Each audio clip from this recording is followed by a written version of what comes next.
So you've worked in the military, public office, and now you're working in the private sector. What was the transition to each like, and are there skills or approaches that they all share?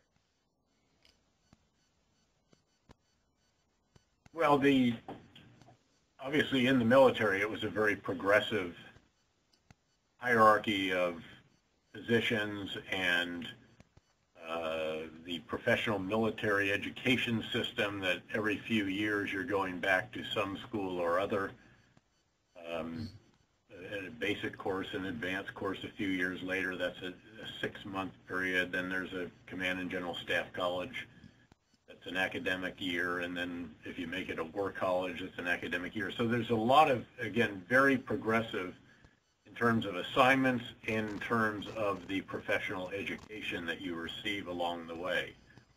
Mm-hmm. Very hierarchical organization, even though we have tried to flatten it in terms of information dissemination, but still in terms of recommendations and decision making, I think understandably hierarchical. The military organizations have become somewhat more matrixed in the past decade or more, but they're still, again, relatively hierarchical, and certainly there is hierarchy in the private sector. But there's an awful lot more of cross-cutting and, again, matrixing of elements within a firm such as KKR. We're, as you know, one of the bigger financial investment firms in the world, with about $140 billion under management around the world. The bulk of that in various private equity, real estate, infrastructure, and energy investments, but probably 40% of that, 45% actually in a variety of credit and capital markets investments.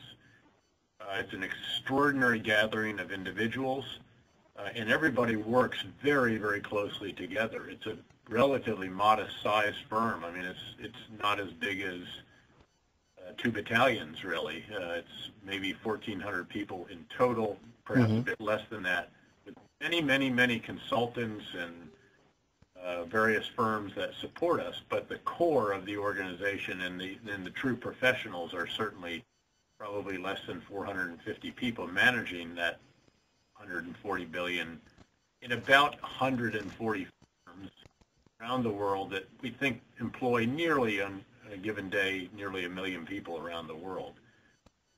Very, very intelligent people. I've yet to find a jerk in the firm. Folks do help each other out. There is a culture of teamwork.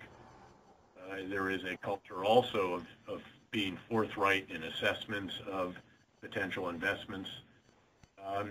And I think what is interesting is just how lean these organizations are. Part of it is that, of course, to get the very best people, the compensation is quite considerable, and the competition is very considerable. And so, where I had, 4 or 5 speechwriters in my final 4 positions in government, 3 in uniform, 3 4-star positions, and then director of the CIA, our co-founders and CEOs, I don't think, have any speechwriters. Now, they've got a handful of executive assistants and a bunch of other folks working, and then a huge organization, but the very large inner offices that you often have in very large government organizations, just because of the sheer size. If you're commanding 165,000 Americans, 20,000 more coalition forces, over 170,000 civilian contractors, you've got to have huge staffs and huge headquarters and lots of folks helping you do your job. And that is very different from here. Again, and I have learned very quickly how to hustle my own bags, how to be my own communicator, how to be my own aide, my own speechwriter, and my own. Well, now I have an executive assistant who's exceptional, works all hours of the day and night.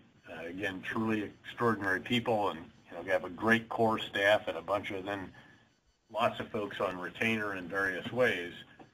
But we are very, very lean, and folks do really bust their butt, frankly, and we're all over the world literally all the time. I was talking to a couple of my teammates yesterday, and I guess one was in Mexico and the other was in Croatia, I think it was. And, you know, others were in New York, there are others out in Menlo Park, there are others out in Asia at any given time. And the scope for individual initiative and individual action are really very considerable.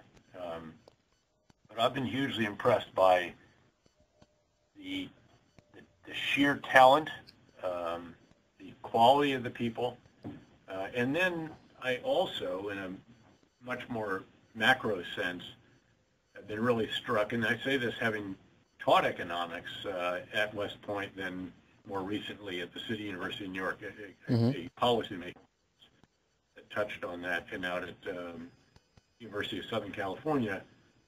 Despite having academically been heavily engaged in economics, the sheer size of the U.S. economy and the other economies of the world is just staggering. And what has struck me is that while government can absolutely create a context within which the economy is either spurred forward or perhaps impeded,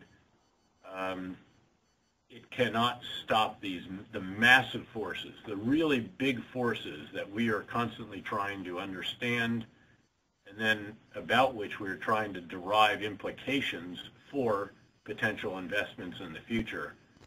These are very, very substantial forces. Among them right now, of course, the Fourth Industrial Revolution, which is potentially going to displace, already is beginning to, but the advent of automation, robotics, three-dimensional printing, other developments in the so-called manufacturing revolution are already displacing people and replacing them, of course, with robots, with machines, software, with you name it.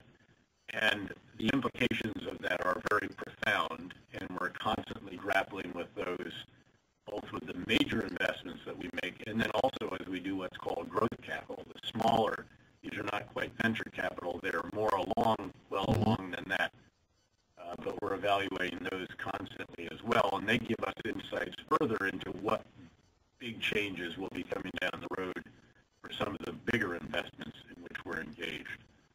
I might add, I'm also actually a personal venture capitalist. I'm invested in 13 startups, a couple of them more than once, and some of these are quite extraordinary as well. And I find it's very exciting because of the quality of the young leaders and the big ideas that they have.